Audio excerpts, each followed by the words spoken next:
겠고요.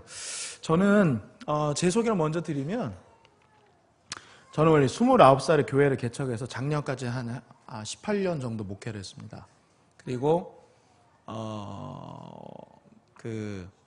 2012년부터 제가 지금 있는 곳이 경기도 시흥의 오이도라는 지역인데요. 지금은 그 섬은 아니에요. 섬은 아닌데 옛날엔 섬이었죠.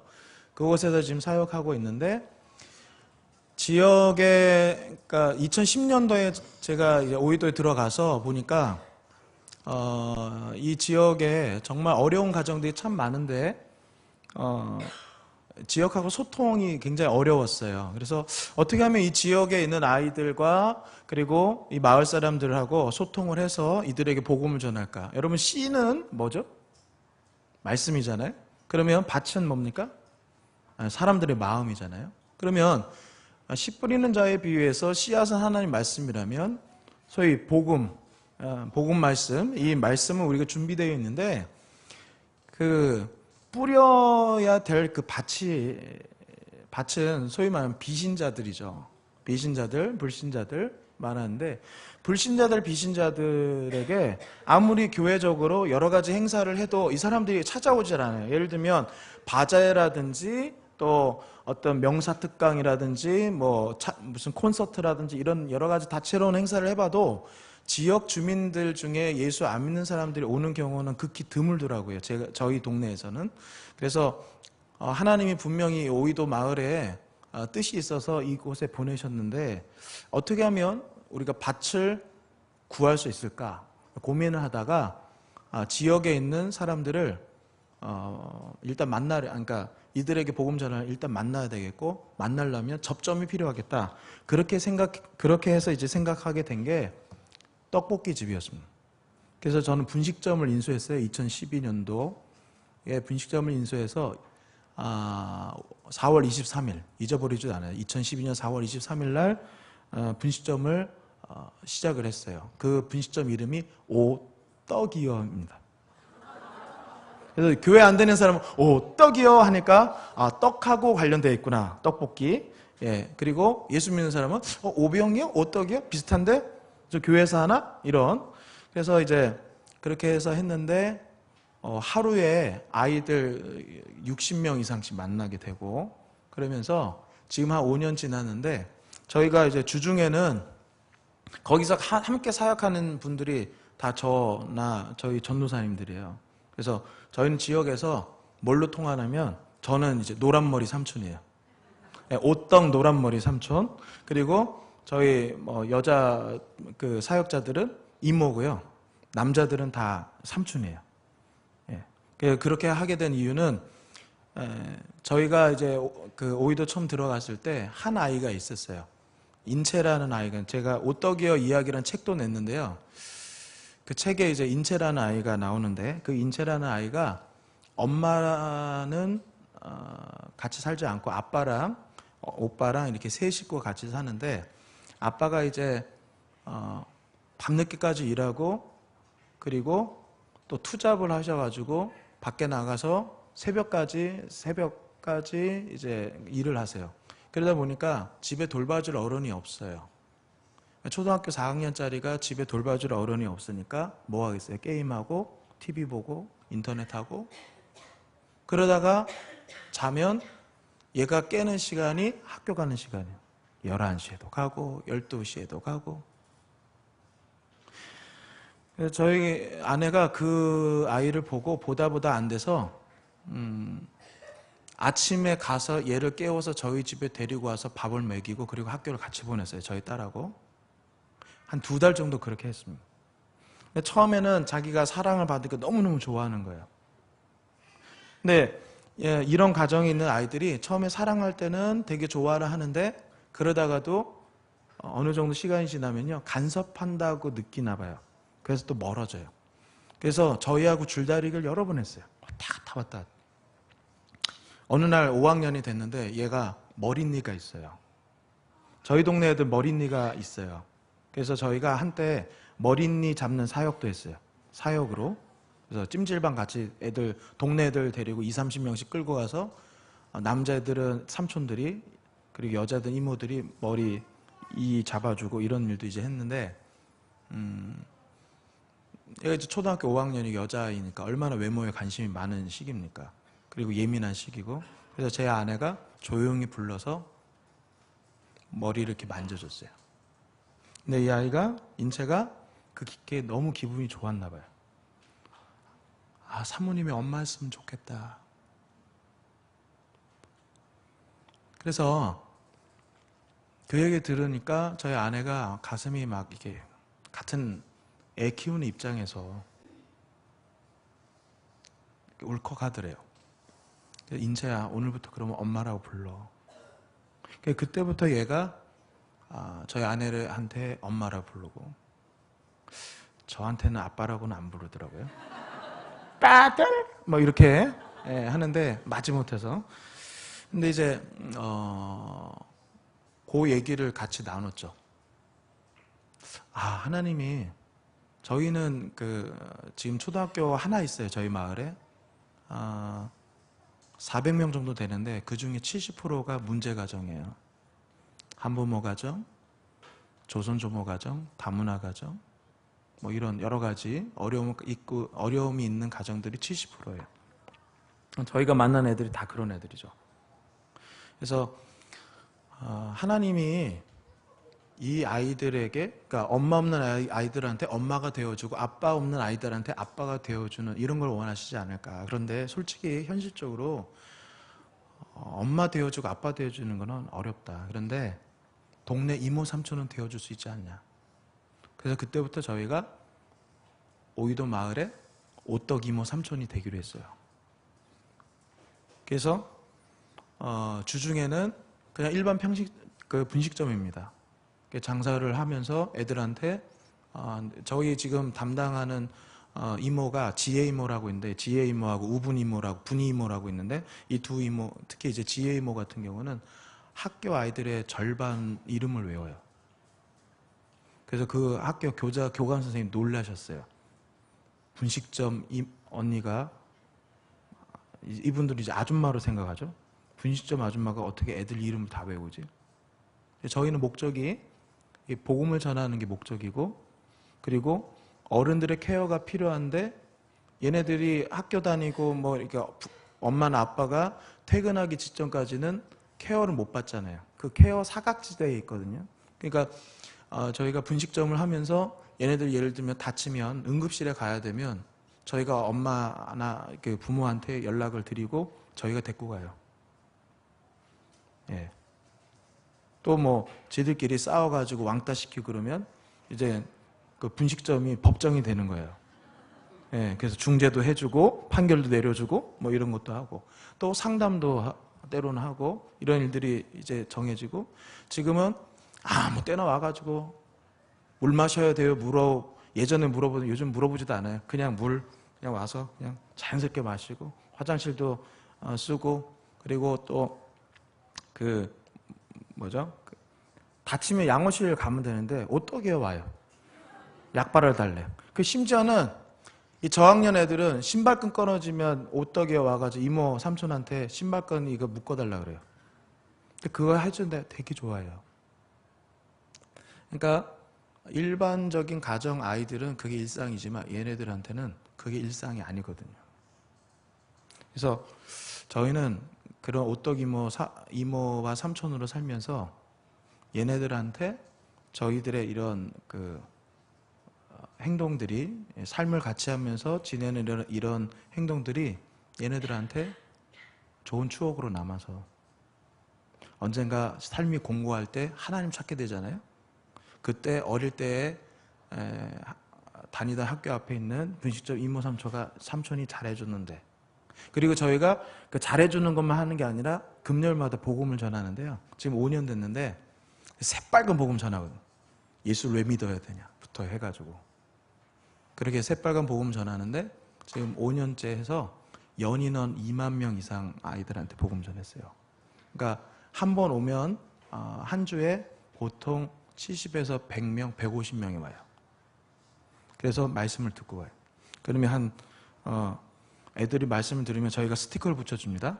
스티커를 붙여주면은 그 스티커 받아가지고 주방으로 와요. 주방으로 오면 주방에서 먹을 걸 나눠주는데 하나 붙어 있으면 슬러시, 두 개 붙어 있으면 슬러시 떡볶이, 세 개 붙으면 슬러시 떡볶이 떡꼬치, 네 개 붙으면 슬러시 떡볶이 떡꼬치에 콜팝 뭐 이런 식으로 해가지고 해서 11번 듣게 해요. 왜 11번 듣게 하느냐? 그냥 제가 어디 전도 그 세미나 갔다가 들은 얘기인데 복음을 11번 들으면 회심할 확률이 높대요. 예, 그래서 이제 11번 하는데, 그래서 저희가 전도한 애들 중에는 신천지 집안 아이, 남녀호랑계, 통일교, 여호와 증인 이런 애들한테도 복음 전할 수 있었어요. 신천지 아이는 엄마가 골수 신천지인데 자기 아들은 골수 오떡이어 금요전도파예요. 얘는 또 한 번도 안 빠져. 2년 동안 들었어요. 2년 동안. 지금 이사 가서 어떻게 사는지 모르지만 저희는 이제 분명히 믿는 게, 저희가 한 5번 정도 복음을 전하면요, 얘네들이 거의 복음을 외워요. 암기할 수준 정도로 외워요. 저희가 한 달에 한 번씩 저기를 하거든요. 퀴즈 대회를 합니다. 들은 애들 퀴즈 대회를 하면 별의별 얘기 다 나와요. 저희가 이제 가르치면서 헬라어도 가르쳐주고 히브리어도 가르쳐줘요. 그러면 그런 게 막 튀어나와요. 유앙겔리온이요, 아나오요, 아라르요 뭐 이러면서. 예. 여러분 아라르가 뭔지 아세요? 저주예요. 저주란 뜻이에요. 예수님 왜 필요해요? 우리가 죄로 인해서 저주받아야 되거든요. 그 저주가 히브리어로 아라르거든요. 예. 뭐 이런 거 이제 가르쳐주는데 그걸 다 기억을 하고 있어요. 근데 이 중에 애들이 대부분 교회를 안 다니는 애들이에요. 근데 그 교회 안 다니는 애들한테 기도를 가르쳐주고, 미션, 기도해서 예수님이 기도해서 응답 받아오기. 다음 주에 하면 자기 무슨 기도를 해가지고 응답 받았대. 미션 수행했대. 미션 수행했다고 상 주고 사진 찍고. 그러니까 얘네들이 교회를 엄마 아빠가 교회를 안 다니기 때문에 교회 나오는 게 쉽지는 않지만은, 분명한 거는 금요일이 얘네들한테는 주일학교나 마찬가지예요.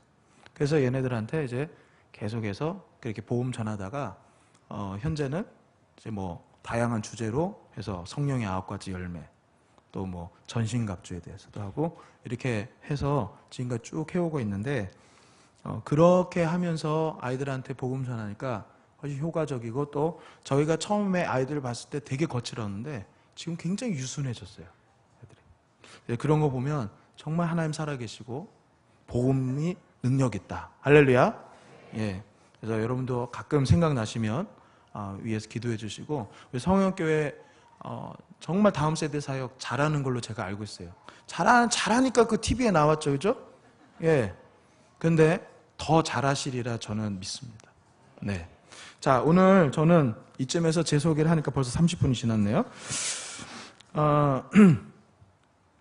오늘 본문 사사기 17장에 보면 본문에 미가라는 사람이 나옵니다. 이 미가는 세상에 하나님 같은 분이 하나님 같은 분이 어디 있겠습니까? 이런 뜻이죠. 이 미가라는 이름의 뜻이. 보통 이제 아이들한테 이 본문 가지고 이야기를 하면 미가 착한 사람 아니냐 이렇게 이제 반문하는 아이들도 있는데, 물론 선지자 미가, 하나님의 말씀을 잘 증거하는 착한 선한 종도 있지만 오늘 본문에 나오는 미가는 좀 다른 결을 갖고 있는 사람이죠. 자, 미가의 뜻이 뭐라고요? 세상에 하나님 같은 분이 어디 있겠습니까? 그런데 미가는 자기 이름과 전혀 다른 삶을 살았던 것을 우리는 본문을 통해서 보게 됩니다. 오늘 이런 이름, 이 미가라는 이름을 얻었다는 것은 그 집안이 여호와 하나님을 섬겼다는 거예요? 안 섬겼다는 거예요? 섬겼다는 거죠. 그런데 그는 율법을 어기고 조각한 우상을 우상과 녹여서 만든 우상을 만들고, 대제사장의 예복인 에봇을 원래는 아무나 제작할 수 없는데 지멋대로 제작을 합니다. 그리고 드라빔을 만들고 자기 아들 중에 하나를 제사장으로 삼아요. 제사장은 여호와 율법에 의하면 레위인만 될 수 있는데, 그런데 자기 아들을 제사장으로 삼죠. 하나님의 뜻과 법에 어긋난 일을 저지릅니다. 자기 멋대로 합니다. 그런데 다 하나님을 믿는다는 신앙 안에서 이 일을 했다는 게 이게 문제점이라는 거죠. 오늘로 말하면 교회에 다니면서 또 종교란에 기독교라고 자신 있게 쓰는 그런 사람인데, 그런데 이 사람의 삶의 행동과 패턴을 보면 전혀 하나님의 뜻에서 벗어난 행동들을 한다는 거예요. 게다가 그는 우리가 읽지 않은 그 이후에 13절까지 내용을 보면 레위인을 고용해서 자기 집안의 제사장으로 둡니다. 그리고 13절에 이렇게 독백합니다. 레위 사람을 내 제사장으로 삼았으니 여호와께서 나에게 복을 주시겠지. 미가는 스스로 신앙인이라고 하나님을 믿는 사람이라고 자처한 사람입니다. 그런데 그의 신앙의 목적이 무엇일까요? 기복주의였어요.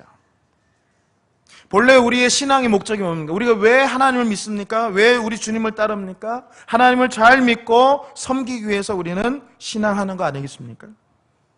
오늘날 교회는 많고 목회자들도 많고 기독교인도 많은데 우리 신앙의 목적이 잘못된 사람들, 그리고 그 잘못된 목적을 가르치고 조장하고 축복하는 이들이 많이 있습니다. 즉 교회는 복받기 위해서 다니는 거다. 물론 우리가 예수 믿고 하나님을 믿으면 복을 받죠. 하지만 복을 받기 위해서 우리가 신앙생활을 하는 거, 그거는 아니지 않습니까? 우리는 하나님의 뜻을 이루기 위해서 신앙생활을 하는 거 아니겠습니까? 하나님의 뜻을 이루기 위해서 우리가 믿음으로 살아가는 거 아니겠습니까? 그런데 우리가 복받기 위해서 간다. 소위 기복주의. 이 기복주의 과연 신앙인가? 분명히 기독교 안에는 기복은 있습니다. 복을 구하라는 말씀이 있습니다. 하지만 기복주의로 갈 때 이건 문제라는 거죠. 기복주의는 크리스찬이 아니죠. 기복주의는 제자를 양성할 수가 없습니다. 기복주의는 우상숭배라고 저는 그렇게 믿습니다. 미가의 이런 신앙 행태를 보면 그는 신앙인이라고 자처하면서도 기복주의의 잘못된 신앙에 빠졌습니다. 왜 이런 신앙에 빠졌을까? 오늘 본문에 보니까 미가가 자기 엄마의 은 1,100개를 훔쳤어요. 은 1,100개를 이제 훔쳤는데 은을 잃어버린 이 엄마가 저주를 하는 거예요. 어느 놈의 새끼가 내 이 생떼 같은 이 은 1,100개를 훔쳐갔지 하면서 화가 나가지고 막 저주를 퍼부은 거죠. 여러분 한번 상상을 해보십시오. 돈을 막 이게 잊어버려가지고 화가 나서 뭐 저주는 무슨 말이 나오겠습니까? 온갖 욕설이 다 나왔겠죠. 막 하나님의 이름을 아마 저주를 했을 것 같아요. 그러니까 이 엄마를 보고 얘가 겁이 덜컥 난 거죠. 그래서 야 이거 돈 한번 잘못 훔쳤다가 이게 내가 저주받는 거 아니야? 그래가지고 돈을 내놓습니다. 엄마한테. 그러니까 이 엄마가 자기 아들이 자기 아저씨는 범죄자잖아요. 내 돈을 가져갔잖아요. 가져갔다가 슬그머니 내놓는 이 아들의 모습을 보고 엄마가 어떻게 반응을 하느냐? 책망과 참회와 회개 없이 바로 축복을 해버려요. 내 아들에게 여호와가 복 주시기를 원하노라. 분명히 범죄 앞에서 죄를 지었을 때 그 죄 앞에서 엄마가 해야 될 반응들이 있죠. 네가 한 행동이 분명히 잘못됐고 여기에 대해서 참회해라. 그리고 다시는 이런 일을 하지 않겠다고 회개해라 하는 이 과정이 반드시 거쳐야 되는데 엄마는 그런 거 생략해버리고 뭐예요? 그냥 축복을 합니다. 내 아들에게 여호와가 복 주시기를 원하노라. 여기서 미가가 엄마를 통해 배운 게 무엇일까요? 잘못을 저질렀을 때 회개하지 않는 것을 배웠다는 거죠. 죄를 지었을 때 용서를 구하는 것을 배우지 못했어요. 죄를 지었을 때 그냥 어림어림 대충 넘어가는 것을 이 엄마의 태도를 통해서 배웠어요. 그리고 엄마가 자기한테 내 아들에게 여호와가 복 주시기를 원하노라 이 말을 통해서 기복이 제일이구나 라는 사실을 배운 게 아닐까요?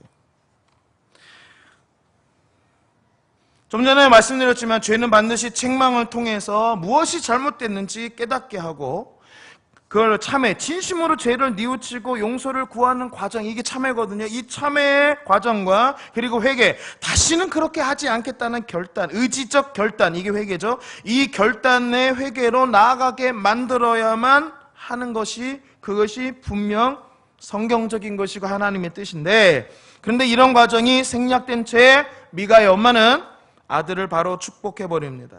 엄마 안에 있는 기복주의와 죄를 가볍게 생각하는 것이 삶을 통해서, 행동을 통해서, 소위 엄마의 등을 통해서 아들에게 전이되는 순간입니다.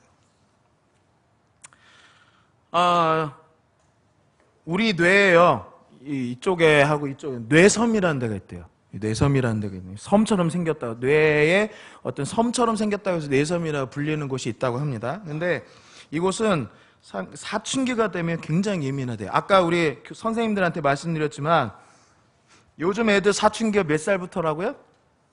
네, 초등학교 4학년. 초등학교 4학년 때부터 오고요. 또 우리 아이들이 야구 동영상 말고요.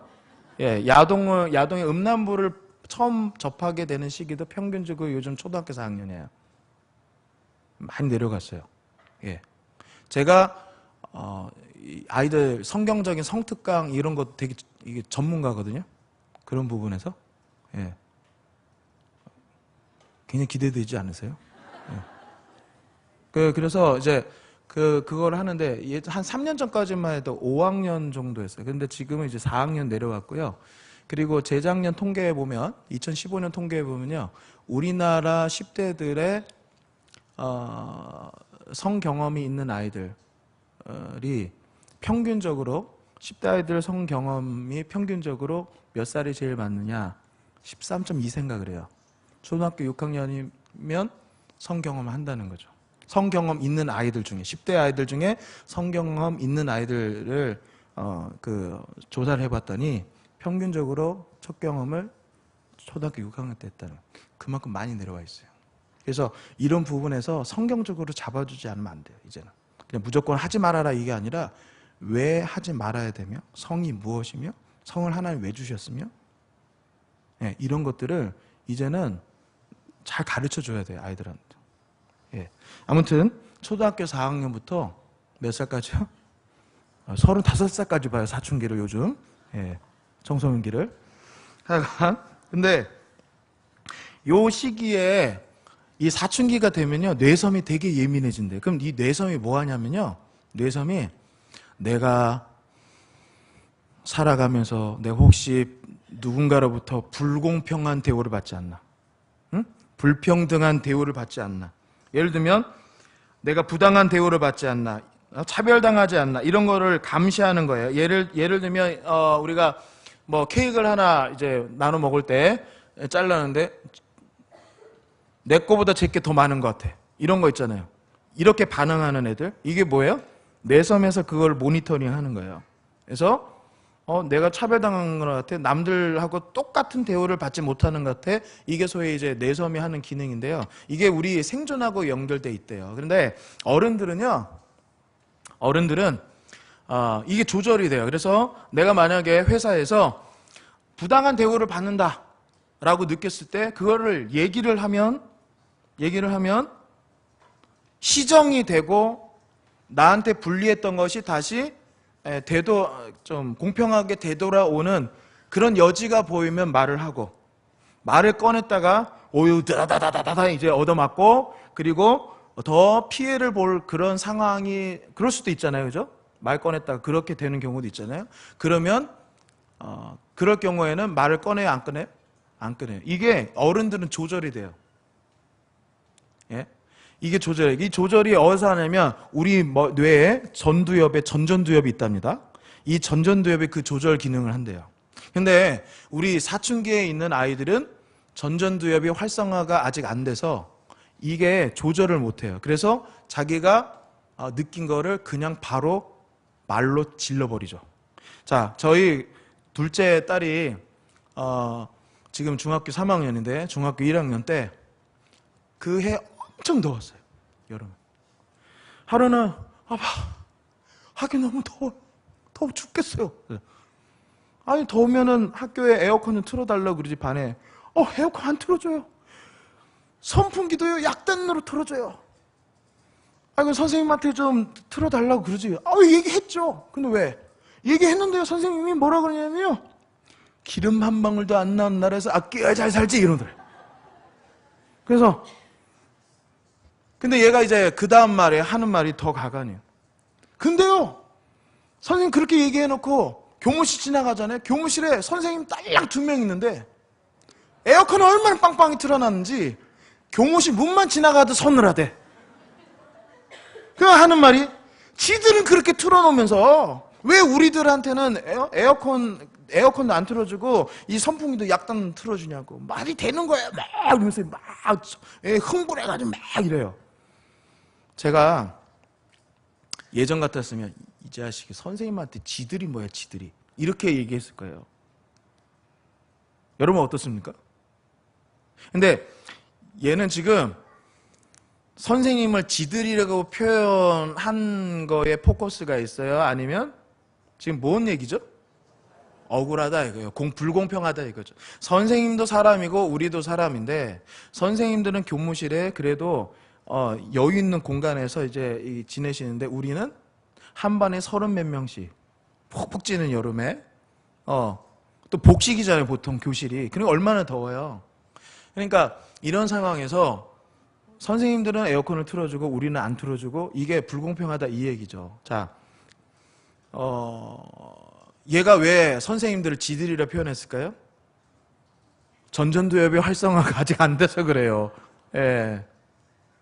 그 나중에 이제 얘가 좀 가라앉고 나서 야 그래도 선생님한테 지들이 뭐야?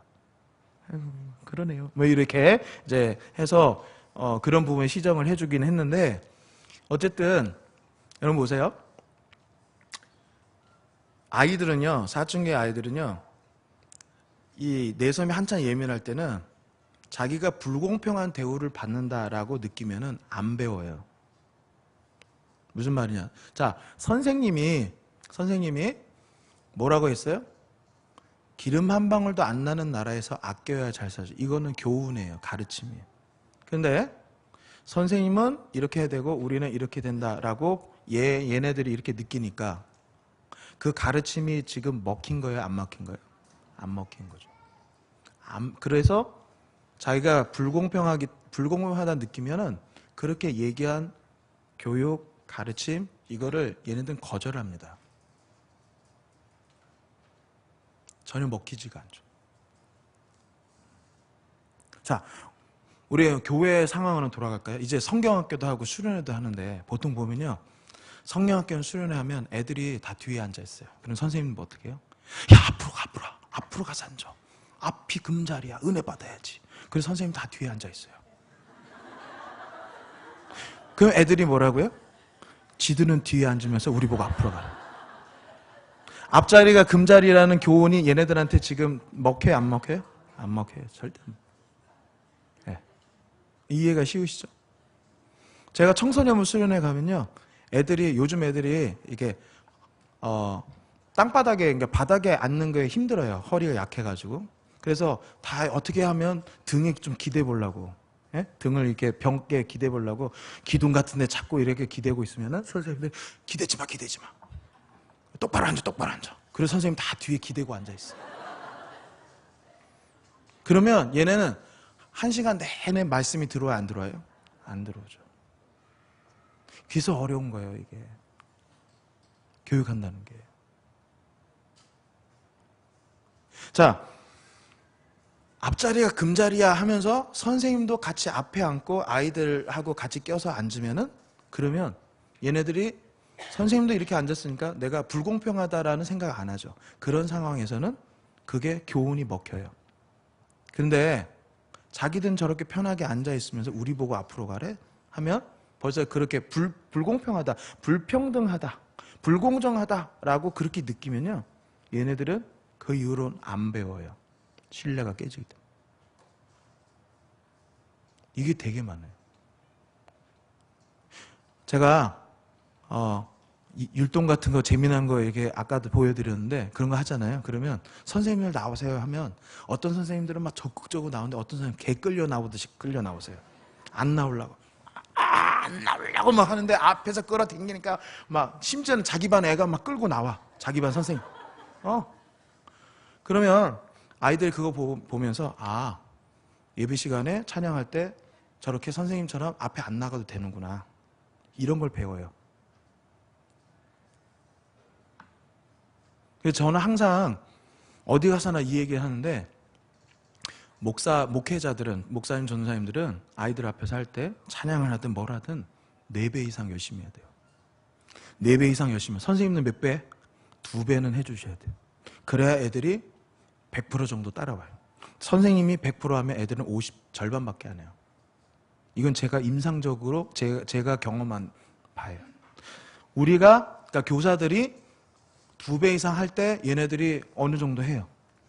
그러니까 내가 한 거에 한 절반 정도 한다라고 생각하시면 돼요. 그래서 교육하는 그 자리에 서 있는 사람 상당히 쉬운 자리가 아니에요. 그만큼 2배, 3배, 4배의 에너지와 열정을 쏟아야 교육이라는 게 되는 거죠. 네. 그래서 뇌과학자들 얘기가 뇌섬이 예민한 시기에 사춘기에 있는 아이들한테 부모와 교사들은 철저한 도덕적, 윤리적 나침판이 돼야 된다. 왜? 철저한 윤리적, 도덕적 나침판. 그러니까 말로 가르치는 사람들은 주변에 너무 많아. 근데 몸으로 행동으로 보여주는 어른들은 많지 않다 이거예요. 그래서 얘네들을 정말 제대로 가르치고 싶으면은 몸으로 보여주는 어른이 진짜 참 어른이고 참 부모고 참 교육자라는 거예요. 저는 여기 한 가지 더 붙여서 우리 부모님들과 우리 선생님들이 신앙적으로도 철저한 신앙인의 나침반의 역할을 해주셔야 돼요. 아멘이세요? 근데 요즘 우리 젊은 애들이 청소년 청년들이 왜 교회를 떠납니까? 여러 가지 이유가 있는데 그 중에 하나가 뭐냐면 엄마 아빠가 교회에서와 집에서 너무 다른 거예요. 네. 그죠? 말은 이렇게 하는데 행동이 다르게 해. 저건 뭐지? 이런 고민도 안 하겠어요? 이런 생각들, 이런 고민에 빠져서 신앙의 어떤 신앙인으로서의 정체성에 혼란이 오거나 이런 아이들을 많이 만나게 되거든요. 그래서 저는 당부드리고 싶은 거는 오늘 제가 본문에서 말씀드렸지만 이 미가 있잖아요, 미가는 엄마로부터 신앙을 잘못 배웠어요. 죄를 직면하는 태도도 제대로 배우지 못했죠. 엄마의 모든 행동을 통해 기복주의가 최고다라는 게 그대로 아이한테, 이 아들한테 전이 됐어요. 엄마 등 보고 배운 거예요, 그냥. 엄마 가르친 건 아니에요.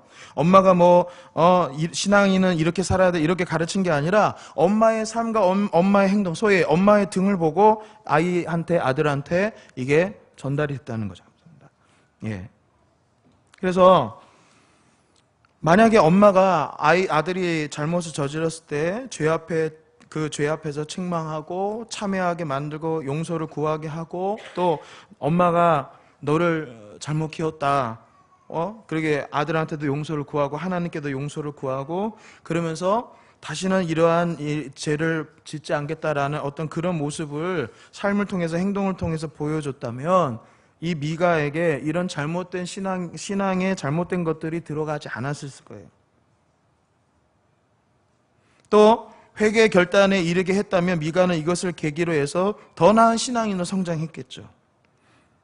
근데 하나님의 뜻과 상관없이 자기 멋대로 하는 신앙을 보여준 모친으로 인해서 미가의 신앙 역시 왜곡된 이기적 기복주의로 흘러가게 됐고 결국 13절 6절 이하 7절 이하에 보니까 미가는 엄마보다 한술 더 떠서 이제는 레위인을 아무나 들여다가 제사장을 심고 자기 가정의 제사장으로 삼아버리고 그리고 나는 이제 하나님께 복 받았어 완전히 이런 식으로 아주 자기 멋대로 그렇게 행동하잖아요. 6절에 보면 그때는 이스라엘에 왕이 없었으므로 사람마다 자기 소견에 옳은 대로 행하였더라. 여기서 왕이라는 게 여러 가지 의미가 있는데 오늘 맥락에서 본다면 이 왕이라는 건 소위 신앙인의 어떤 모범이 없었다라고 그렇게 보면 되지 않을까 이런 생각도 해봅니다. 저는 제가 저희 교인들 이제 그 제자 훈련 시킬 때 제가 성도는 누구냐라고 했을 때 성도는 여러 가지 그 이야기를 할 수 있지만 그 중에 한 파트가 뭐냐? 성도는 말씀을 맡은 자예요. 뭐라고요? 네, 말씀을 맡은 자. 말씀을 맡은 자는 뭐냐? 말씀을 맡은 자라는 거는 하나님의 말씀이 진리라는 것을 온몸으로 증명해내는, 삶으로 증명해내는 사람. 이게 성도라는 거죠. 여러분, 하나님의 말씀 진리라는 거 믿습니까? 하나님의 말씀 참입니까? 이 하나님 말씀이 참이라는 것을 우리 다음 세대 아이들은 몰라요. 모르지만 배울 수 있게 해줄 수가 있어요. 뭐냐? 우리의 삶으로, 우리의 행동으로. 하나님 말씀이 진리라는 것을 우리가 몸으로 살아내면서, 삶을 통해 살아내면서 하나님 말씀이 진리야라는 것을 보여줄 때, 말씀을 맡은 성도로서 살아갈 때 우리 아이들은 부모의 등을 보고 참신앙의 자세와 태도를 배우게 되더라는 거죠.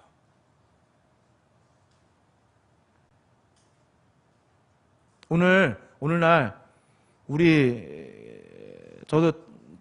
저희 교단 같은 경우는 10년 동안 지금 지난 10년간 어린이가 10만 명이 떨어져 나갔어요. 근데 목회자는 지금 6천 명에서 1만 명이 됐습니다. 목사 수가.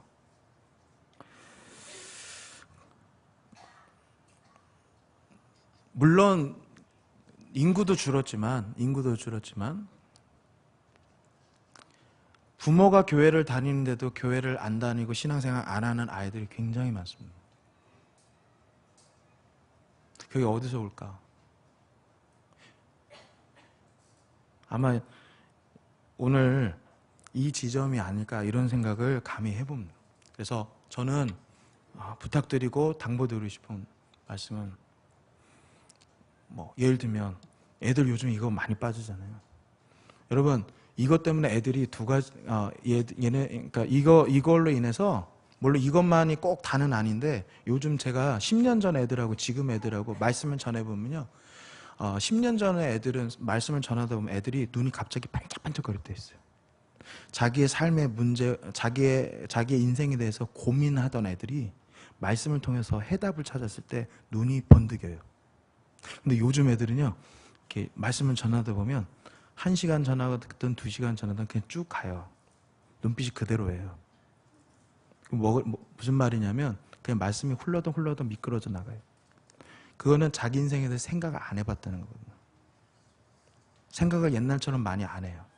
그 생각을 하려면 자기 인생에 대해서 생각을 하려면 책을 많이 읽고 사색을 해야 되거든요. 근데 요즘 애들 읽는 책은 뭐예요? 참고서 외에 교과서 외에는 잘 안 읽으려고 해요. 그 다음에 또 사색, 혼자 있는 시간 되게 힘들어해요. 다 그렇진 않지만 일반적으로 그렇더라고요. 그래서 이거 가지고 혼자 있으면 이거 가지고 막 이래요. 그러면 무슨 대단한 대화를 하는 것 같잖아요. 보면 크크크크 히헤 이거밖에 없어요. 문장이 없어요. 문장이.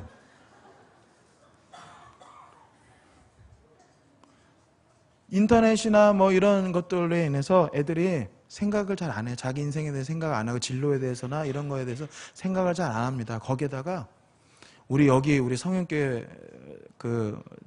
부모님들 안 그럴 거예요. 근데 보통 보면요. 부모님들이 야, 너는 생각은 하지 말고 공부만 해 이래요. 애들을 생각을 더 이상 하지 못하게 만드는 거죠. 그러니까 자기 인생에 대해서 자기가 이 땅에 왔고 왜 살아야 되고 뭘 좋아하고 뭘 잘하고 나는 어떻게 살아야 돼 이런 고민들을 청소년 시기에 충분히 하면서 자기를 세워가야 되는데 그런 시절에 이 생각을 안 하다 보니 이게 참 쉽지가 않더라고요. 근데 오늘 강사 목사님 얘기 들었어. 그래, 우리 아이 생각하는 아이로 키워야지. 자, 오늘부터 너희들 스마트폰 압수. 스마트폰 압수. 그래가지고 애들 야 다 갖고 와. 가지고 오고 엄마는 애니팡 하고 있어. 그러면 애들이 뭐라 그래요? 엄마는 스마트폰 하면서 왜 우리 보고는 뇌섬이 반응을 하죠? 불공평하다. 그렇게 느끼면 뭐예요? 교육이 돼요? 안 돼요? 안 되죠. 그러니까 스마트폰을 뺏었으면 그 다음부터 뭐 해야 돼요? 아이들한테 책 읽는 모습을 보여줘야죠. 엄마가. 뺏는 것보다는 책 읽는 모습을 보여주는 게 먼저 우선인 것 같아요. 제가 볼 때는. 그렇게 하다 보면 얘들도 따라서 하겠죠. 근데 우리 부모님들 안 읽는 책 같이 다시 한번 그러니까 애들 때문에 읽어보려고 하면 굉장히 어려워요. 저도 해봤어요. 쉽지 않아요. 이런 거 하나하나, 이런 거 하나. 아주 작은 부분 하나하나라도 내가 먼저 실천을 하고 행동으로, 몸으로 보여줘야 애들이 배우지, 그리고 따라오지. 지시해놓고 엄마는 그런 모습, 아빠는 그런 모습 안 보이면서 애들 보고 해라. 애들 안 따라오고 안 배우는. 신앙도 마찬가지. 제가 우리 집 강아지한테 이게 쉬를 꼭 패드 바깥에다 해요. 그러면 승질 나면 이놈의 새끼 어쩌고 이렇게 이제 개새끼 뭐 이러거든요. 개새끼 맞잖아요, 얘가. 그러면 근데 예사로 그렇게 생각하는데 어느 날 저희 아들이 그때 6살인가 7살 6살 입에서 이 개새끼 어쩌고 이러는 거예요. 제가 그때 보고 제 허벅지를 찍었어요. 부모 등 보고 배운다. 요놈의 입. 작은 거 하나라도 애들은 다 등 보고 배워요. 아빠 보고 배우고 엄마 보고 배우고. 신앙도 마찬가지라. 미가를 통해서 우리는 미가의 엄마, 미가가 왜 이렇게 삐뚤어진 신앙을 갖게 되냐? 엄마의 등 보고 배운 거. 우리 아이들의 신앙도 그 성패는 어디에 달렸냐? 여러분에게 달렸다. 우리 부모에게 달렸고 우리 교사들에게 달렸고 목회자들에 달렸고 우리들이 아이들에게 좋은 신앙적, 윤리적, 도덕적인 철저한 나침판으로 살아간다면 그렇게 살아가려고 몸부림친다면 아마 여기에 우리 아이들이 계속해서 믿음으로 살아갈 수 있는 확률이 그만큼 높아지지 않을까. 물론 하나님도 역사하시고 하나님의 은혜가 개입해야 되겠지만 우리가 부모로서 어른으로서 해야 될 몫은 해야 되지 않나 이런 생각을 해보면서요. 정말 여러분들을 통해서 우리의 자녀들이 정말 멋지고 아름답게 성도다운 성도로서 잘 성장해 갈 수 있게 되기를 주님의 이름으로 축복드립니다. 기도하겠습니다.